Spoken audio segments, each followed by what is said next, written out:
Should the United States kill Bashar al-Assad? A noted columnist at the Daily Beast says maybe. That's right. Professor Peter Beinart writes at the Daily Beast that maybe America should try and kill Bashar al-Assad. Maybe.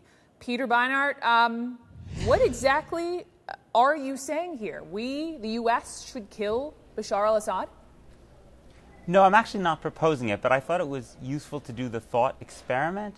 I can think of good reasons we shouldn't, because, for instance, it might not, someone in his own Alawite clique might just take power. But if we're actually going to contemplate Hang bombing on a second. Yeah. Forgive me for cutting you off so quickly, but you know, if you look at the headline of the article, and I read the whole thing, you devote this entire piece to building a case to justify an assassination, and we're going to get into some of that here in just a moment. But what exactly? No. I'm sorry, but that's not. Actually, I said very explicitly in the piece that I thought there were very good reasons not to do it. But what I wanted to do was use this to actually look at the ethics of humanitarian warfare. Why is it ethical to bomb large numbers of Syrians, but it wouldn't be ethical to assassinate the leader?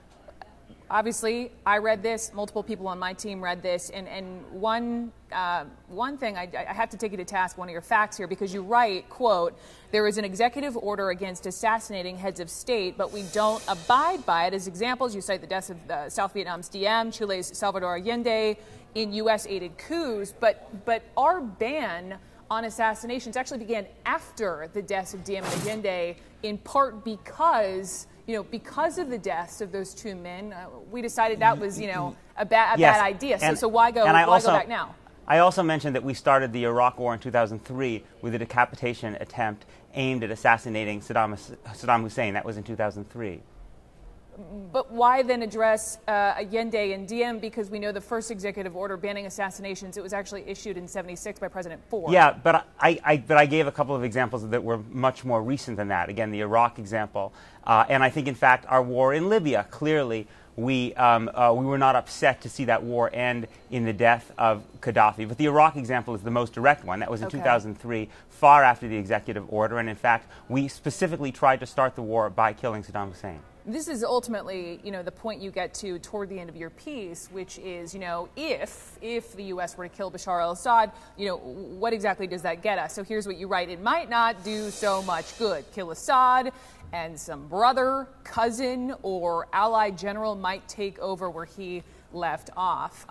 So ultimately, the conclusion of your article is what? Don't bother killing him.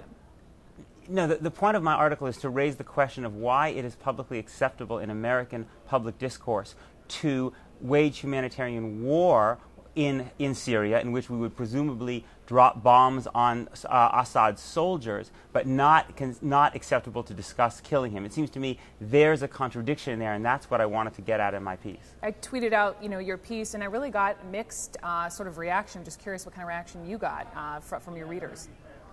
I think a lot of people think this is a very bad idea, but those people who think it's a bad idea also generally think that military intervention is a bad idea. What interests me is the people who would be opposed to this but supportive of military intervention. That's the position that I don't quite understand.